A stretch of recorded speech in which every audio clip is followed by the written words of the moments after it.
गरीब का बांस पकौड़ा होटल। इनके घर का सारा सामान बाहर निकाल कर फेंको। ये लोग इस घर में रहने लायक नहीं हैं।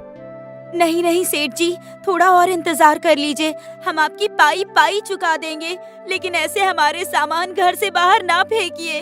अगर आप हमें यहाँ से निकाल देंगे तो हम कहाँ जाएंगे? अरे तुम कहीं भी जाओ, जियो या मरो, मुझे उससे कोई मतलब नहीं। मुझे मेरे पैसे चाहिए। अगर पैसे नहीं दिए तो घर से बाहर ही जाओगे। अब जल्दी से ये सामान उठाओ और यहाँ से दफा हो जाओ। लेकिन सेठ जी, हमने आपसे जो पैसा उधार लिया था उसमें से आधा हिस्सा तो हम आपको वापस कर ही चुके हैं। बाकी का आधा हिस्सा भी हम आपको इस साल दे ही देंगे। आप हम पर थोड़ा रहम खाइए। हम अपने दोनों मासूम बच्चों को लेकर कहाँ जाएंगे? अरे मेरी बला से तो जहन्नुम में जाओ, लेकिन जब तक मेरे पैसे वापस नहीं दोगे तब तक इस घर में कदम भी नहीं रख पाओगे, समझे? करीब 1 साल पहले रंजीत ने नया काम शुरू करने के लिए गांव के सेठ से कुछ पैसे उधार लिए थे, लेकिन रंजीत का काम सही से न चलने के कारण उसका सारा पैसा डूब गया और वो सेठ की पाई पाई चुकाने के लिए मजदूरी करने लगा। लेकिन अब गांव में मजदूरी का काम भी खत्म हो गया था। पैसे समय पर न दे पाने की वजह से सेठ ने उसके घर पर कब्जा कर लिया। अब रंजीत अपने बीवी बच्चों और पूरे सामान के साथ दूसरे गांव चला जाता है, जहां पर उसका एक जान पहचान का दोस्त रहता था। वो अपना घर उसे रहने के लिए किराए पर दे देता है। रंजीत कुछ दिनों तक काम की तलाश में लगा रहता है, लेकिन कहीं भी उसे मजदूरी का काम नहीं मिल पाता। थक हार कर रंजीत एक पेड़ के पास बैठ जाता है। उस पेड़ के पीछे एक बूढ़ी औरत ने पकौड़े की दुकान लगाई हुई थी। वो बूढ़ी औरत रंजीत को देखकर कहती है, क्या बात है बेटा, बड़े थके हुए लग रहे हो। शक्ल से लगता है कि इस गांव में नए नए हो। जी अम्मा, इस गांव में नया हूँ। 2 दिन से काम की तलाश कर रहा हूँ, लेकिन कहीं कामकाज मिलने को राजी ही नहीं है। अच्छा, अकेले आए हो या परिवार के साथ हो? जी अम्मा, मैं अपने पूरे परिवार के साथ आया हूँ। मेरे परिवार में मेरी एक बेटी और एक छोटा बेटा और मेरी पत्नी कमला है। पास में ही हमने मकान किराए पर लिया है, लेकिन घर तो ले लिया। अब उसका किराया देना और रोज का खाना पीना, ये सब करना बहुत मुश्किल हो रहा है। बचे हुए पैसे भी अब खत्म हो गए हैं, इसीलिए कहीं काम ढूंढ रहा हूँ। बेटा परेशान मत हो, काम ढूंढते ढूंढते तुम्हें भूख लग गई होगी ना। ये लो, ये पकौड़े खा लो। ज्यादा अच्छे नहीं हैं, लेकिन इससे तुम्हारी भूख जरूर मिट जाएगी। लेकिन अम्मा, मेरे पास देने के लिए पैसे नहीं हैं। अरे तो पैसे किसने मांगे हैं? एक तरफ तू अम्मा भी कहता है और दूसरी तरफ पैसे देने की भी बात कहता है। भला माँ को कोई पैसे देता है क्या? मैं तो बेकार में ही डर रहा था कि इस नए गांव में लोगों से बातचीत कर पाऊंगा या नहीं, लेकिन आपने तो मेरी सारी परेशानी दूर कर दी। वैसे ये पकौड़े किस चीज के हैं? देखने में तो बड़े अच्छे लग रहे हैं। बेटा, ये ऐसे वैसे पकौड़े नहीं हैं, बांस के पकौड़े हैं। क्या सच में बांस के पकौड़े? लेकिन बांस के पकौड़े कैसे खाए जा सकते हैं? मैंने आज तक नहीं सुना कि बांस के भी पकौड़े होते हैं। बेटा एक बार खाकर तो देखो, स्वाद आ जाएगा। उस बूढ़ी औरत की बात सुनकर रंजीत बांस के पकौड़े उठाकर खाने लगता है और पकौड़े खाकर उसे बहुत ही मजा आता है और वो खुशी से कहता है, अरे अम्मा, ये पकौड़े तो सच में बहुत स्वादिष्ट हैं। क्या आप मुझे बता सकती हैं आपने ये पकौड़े कैसे बनाए हैं? घर जाकर मैं अपनी पत्नी से कहूंगा बिल्कुल ऐसे ही बांस के पकौड़े बनाने के लिए। हाँ क्यों नहीं बेटा, मैं तुम्हें इसकी पूरी विधि बताती हूँ कि ये बांस के पकौड़े कैसे बनते हैं। इतना कहकर बूढ़ी औरत रंजीत को बांस के पकौड़े बनाने की पूरी विधि बताती है। ये सब जानकर रंजीत वहाँ से अपने घर की ओर चला जाता है और अपनी पत्नी को इस बारे में बताता है। ये सुनकर कमला कहती है, अजी, मुझे तो लगता है कि काम ढूंढने के चक्कर में आपके दिमाग पर गर्मी छा गई है। भला बांस के पकौड़े भी कभी बनते होंगे? अरे कमला, तुम मेरी बात को मजाक में क्यों ले रही हो? मैं सच कह रहा हूँ। पास के एक पेड़ के नीचे एक बूढ़ी अम्मा ने पकौड़े की दुकान लगा रखी थी, तो मैं उनसे पकौड़े बनाने की विधि भी पूछ कर आया हूँ। तो एक बार तुम भी बनाकर देखो ना। पैसा धेला घर में कुछ नहीं है और यहाँ पर मियाँ जी की नई नई फरमाइशें हो रही हैं। अब बताओ, ये बांस के पकौड़े बनाने के लिए मैं बांस लाऊं कहाँ से? माँ, मुझे पता है ये बांस कहाँ पर मिलेंगे। मैंने देखा है पीछे की पहाड़ियों पर जो पेड़ है ना, वहाँ पर कुछ बांस के भी पेड़ लगे हुए हैं जो कि खाने के लायक होते हैं। मैंने किताबों में पढ़ा है कुछ बांस ऐसे भी होते हैं जिन्हें खाया जा सकता है। लो, अब बांस लाने की भी दिक्कत खत्म हो गई। बेटा, तुम जल्दी से जाकर वहाँ से कुछ बांस तोड़ लाओ और फिर हम आज बांस के पकौड़े खाएंगे। रंजीत की बेटी चिंकी पहाड़ी के पीछे वाले जंगल से कुछ बांस तोड़कर ले आती है। शाम के समय रंजीत की पत्नी कमला रंजीत जो विधि बताता है उसी के अनुसार बांस के पकौड़े बनाने शुरू कर देती है। कुछ देर बाद पकौड़े बनकर तैयार हो जाते हैं और सभी बैठकर एक साथ वो पकौड़े खाते हैं। पकौड़े खाकर सभी को बहुत ही स्वाद आता है। अजी, आप तो सच कह रहे थे, ये बांस के पकौड़े तो सच में बड़े ही स्वादिष्ट हैं। तुमने सही कहा कमला, ये बिल्कुल वैसे ही बने हैं जैसे कि उन बूढ़ी अम्मा ने बनाए थे। रंजीत जी, मैं क्या कहती हूँ, क्यों ना हम भी इन बांस के पकौड़े का एक ठेला लगा लें।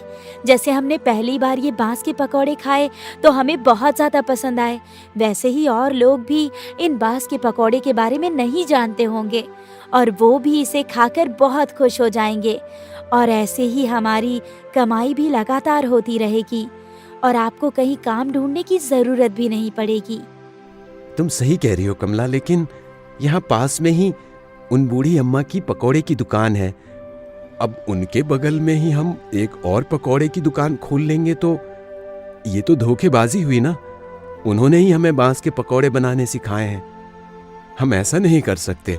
मैं कुछ और काम देखता हूँ। अगली सुबह रंजीत किसी दूसरे काम की तलाश में निकल जाता है और जब वो उस पेड़ के पास से गुजरता है तो वो देखता है कि उस पेड़ के पास में पकौड़े की दुकान ही नहीं लगी थी और न ही उसको वो अम्मा दिखाई दे रही थी।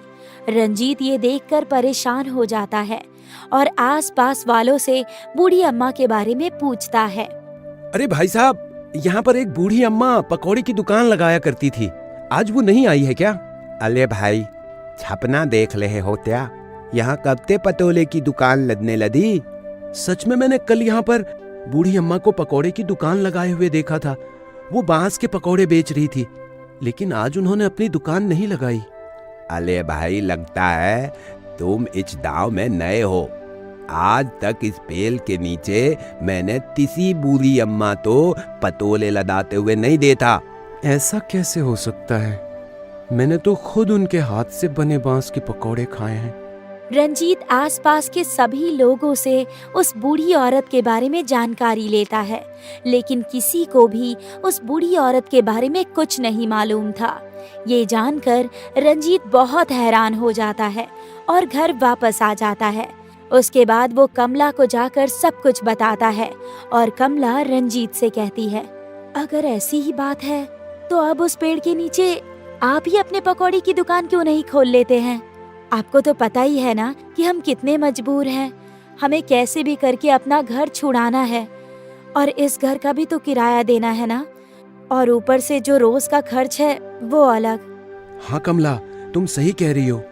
लगता है भगवान खुद हमारी मदद करने एक बूढ़ी अम्मा के रूप में आए थे, इसलिए उन्होंने हमें बांस के पकौड़े बनाने का रास्ता बताया है। चलो आज से ही काम पर लग जाते हैं। ठीक है पापा, तो मैं और सोनू जाकर पीछे पहाड़ियों से थोड़े और बांस ले आते हैं। रंजीत की बेटी चिंकी पहाड़ियों से कुछ और बांस भी तोड़ लाती है, जिसके बाद कमला कुछ हरी सब्जी और कुछ बांस की पकौड़ी बना देती है और उन सब को लेकर रंजीत उसी पेड़ के नीचे दुकान लगा लेता है और धीरे धीरे उसकी दुकान पर भीड़ लगने लगती है। लोगों को उसके पकौड़े इतने पसंद आते हैं कि दूर शहर तक उसके बांस के पकौड़ों के चर्चे होने लगते हैं।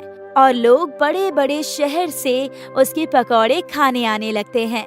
देखते ही देखते रंजीत के पास काफी पैसे आने लगते हैं। उसके बाद रंजीत सारा कर्जा भी चुका देता है।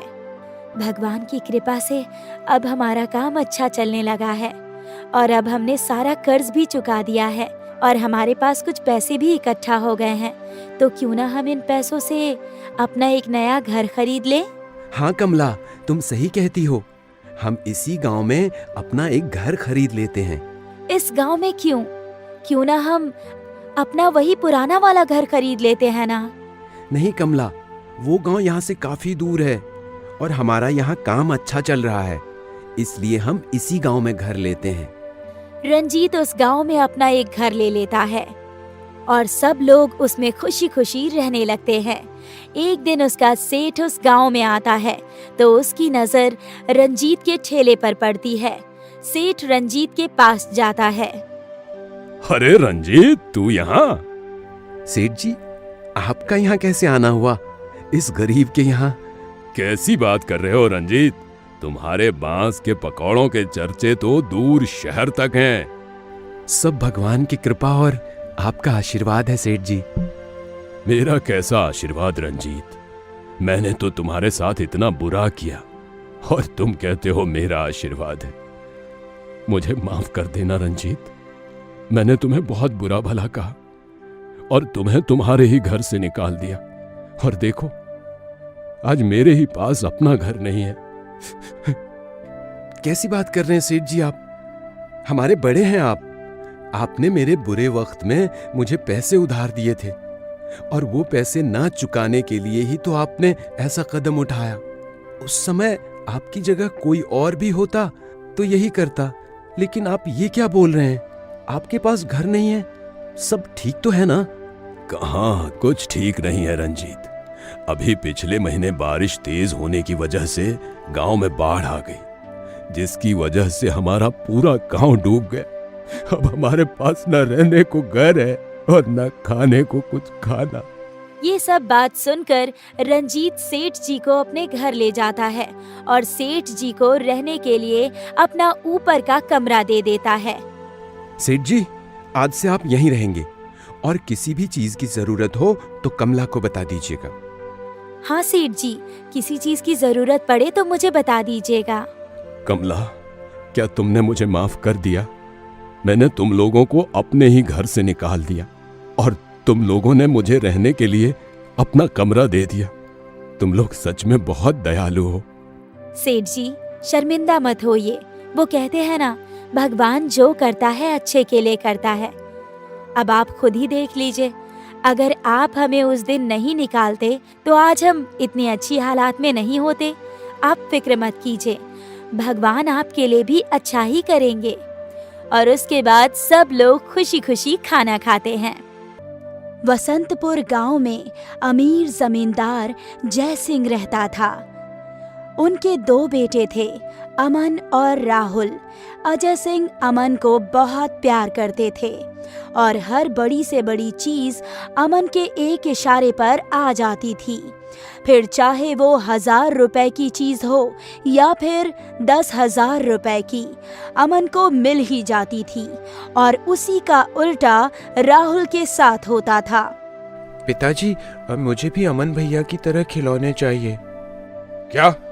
अभी मेरे पास पैसे नहीं है। जब अमन का मन खिलौनों से भर जाएगा या टूट जाएगा तो तू ले लेना। हर चीज की तरह राहुल को कपड़े भी पुराने मिलते थे। वो कहते हैं ना, खानदान का बड़ा बेटा ही खानदान का नाम रोशन करता है।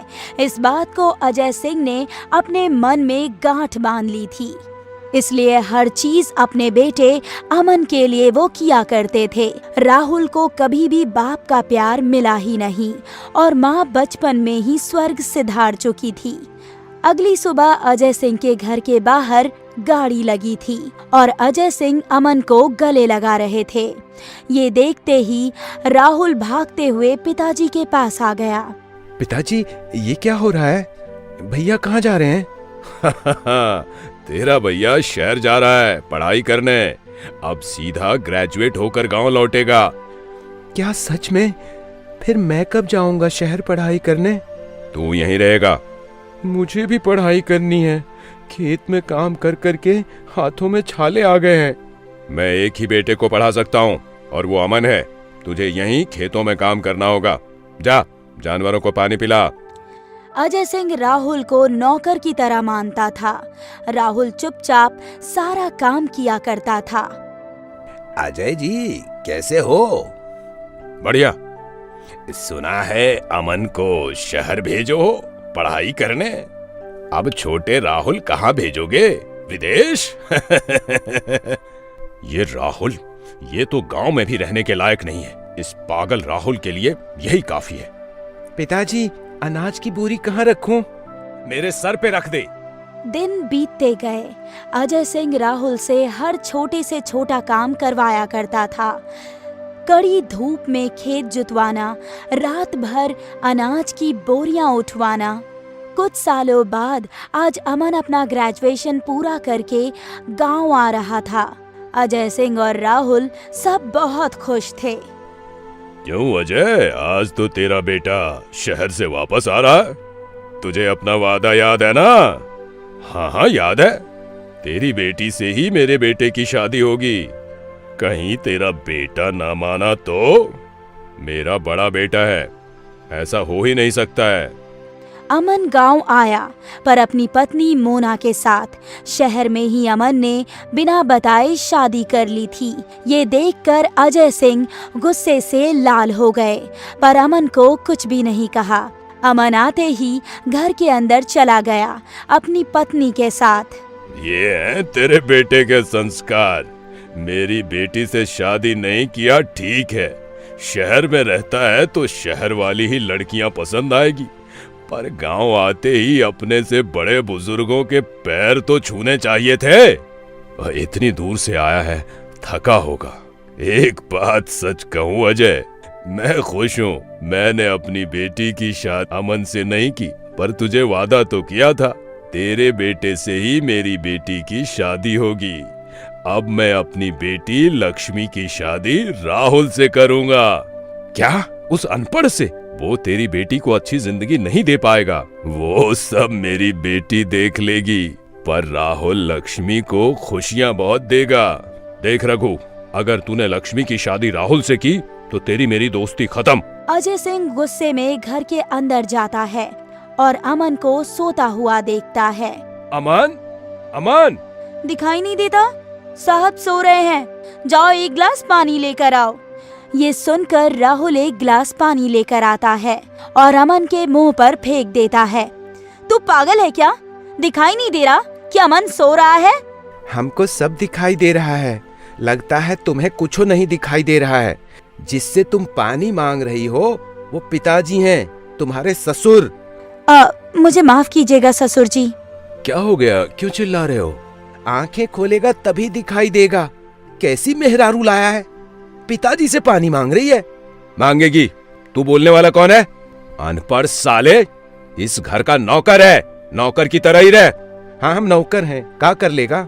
शहर से यही सीख के आया है तो ज्यादा बकबक मत कर। ये बोलने वाला तू कौन होता है? पिताजी, इसे अभी के अभी घर से बाहर निकालिए, वरना मैं घर छोड़कर चला जाऊंगा। राहुल, अभी के अभी घर से बाहर जा। पर पिताजी, हमारी कोनो गलती नहीं है। अजय सिंह कमरे के अंदर जाते हैं और जायदाद के पेपर्स लेकर आते हैं।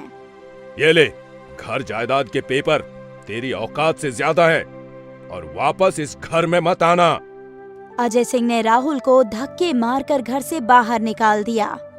अच्छा किया आप। वैसे भी उसने किया क्या है हमारे लिए? बड़ा बदतमीज है। अच्छा किया ससुर जी। अगली सुबह अजय सिंह अमन को कुछ पैसे बैंक में जमा करवाने के लिए देता है। अमन, ये पैसे बैंक में जमा कर देना। अमन हामी भर के फिर से सो जाता है। पूरा दिन अमन बस सोया ही रहता है। अजय सिंह घर आता है। अमन, तूने पैसे बैंक में जमा नहीं किए? वो पिताजी उठ नहीं पाया। अजय सिंह कुछ नहीं कहता है, पर अमन कुछ भी काम नहीं करता, बस खाता है और पूरा दिन सोता रहता है। ये देखकर कुछ दिन में अजय सिंह तंग आ गया। अमन, ये तेरी कौन सी नौटंकी है? पूरा दिन घर में सोया रहता है। घर आए हुए 6 महीने हो गए हैं, ना मेरे काम में हाथ बटा रहा है, ना तू कोई काम ढूंढता है। पिताजी, मैं आपके काम में हाथ नहीं बटा सकता हूँ। इतने छोटे काम मेरे लिए नहीं है। तो कोई काम भी कहाँ कर रहा है? अपने दोस्त के पास तेरे लिए बात की, वहाँ भी नहीं गया तू। जानवरों को पानी पिलाने के लिए कहा था, वो भी नहीं पिलाया। देख, तेरी वजह से मेरे जानवर मर रहे हैं। तो आप पिला दीजिए ना। पिताजी, आप भी तो पूरा पूरा दिन घूमते रहते हैं गांव में। अपने बाप को उल्टा बोलता है, शर्म नहीं आती? तुझसे लाख गुना अच्छा राहुल था, तेरी वजह से उसे घर से निकाल दिया। हाँ, तो उसी के पास जाओ ना। बचपन से लेके आज तक मैंने तुझे सिर्फ प्यार दिया है, अब मेरी नफरत देख। कल से तू गोदाम जाएगा अनाज की बोरियां रखवाने। मुझसे ये सब नहीं होगा। आप जाओ यहाँ से और मुझे सोने दो। तू क्या, तेरा बाप भी जाएगा। अगर कल गोदाम नहीं गया, कल तुझे भी घर से निकाल दूंगा, और वो भी बिना किसी जायदाद के। बेदखल होने के डर से अमन सुबह सुबह गोदाम चला जाता है और वहाँ अनाज से भरी हुई 40 ट्रक खाली करवाता है। मैं तो बुरी तरह से थक गया हूँ, थोड़ा सो जाता हूँ। अमन थकान के चलते कुर्सी पर ही सो जाता है। गोदाम के बाजू में आग लग रही होती है। हल्की सी चिंगारी की वजह से गोदाम में आग लग जाती है। पूरा गोदाम जलने लगता है, पर अमन को कुछ पता ही नहीं चलता। अमन गहरी नींद में सो रहा होता है। अजय सिंह आते हैं और अमन को उठाते हैं। अमन, ये तूने क्या कर दिया? तू इतना लापरवाह और आलसी निकलेगा मुझे पता नहीं था। मेरी पूरी जिंदगी की कमाई तूने जला के रख दी। हे भगवान! ये बात पूरे गांव में फैल जाती है। सारे गांव वाले अजय सिंह से अनाज लेने आते हैं। अजय सिंह सारे गांव वालों से पहले ही अनाज के पैसे ले चुके होते हैं। अजय जी, हमारा अनाज दो या फिर हमारे पैसे दे दो। मेरे पास कोई पैसे नहीं है, सारे पैसों का अनाज मंगा लिया था। आपके समान ही मेरा भी अनाज जल गया। वो हमें नहीं पता, हमारा अनाज दो। कोई अनाज नहीं है। ये ऐसे नहीं मानेगा, सब लोग मिलके मारो इसे। तभी राहुल कार से बाहर निकलता है और कहता है, जिसके जितने पैसे हैं मुझे बताओ, मैं दूंगा। और अगर मेरे पिताजी को किसी ने एक हाथ लगाया ना, तो मुझसे बुरा कोई नहीं होगा। ये देख अजय सिंह बहुत खुश हो जाते हैं। राहुल एक कामयाब इंसान बन चुका था। उसने गांव वालों के पैसे लौटा दिए। बेटा, मुझे माफ कर दे, मैंने तुम दोनों में बहुत भेदभाव किया। नहीं पिताजी, आप माफी मत मांगिए। आज मैं जो भी हूँ आपकी वजह से हूँ। ये आपकी बहू है लक्ष्मी, रघु जी की बेटी। तेरा पिता सही था कि अच्छा हुआ तेरी शादी अमन से नहीं हुई और राहुल से। अजय सिंह को अपनी गलती का एहसास हो गया था। उन्होंने अमन को घर से निकाल दिया ताकि वो अपने आलस से लड़ सके और एक कामयाब इंसान बन सके। और अजय सिंह जी अपने बेटे राहुल और बहू लक्ष्मी के साथ खुशी खुशी रहने लगते हैं।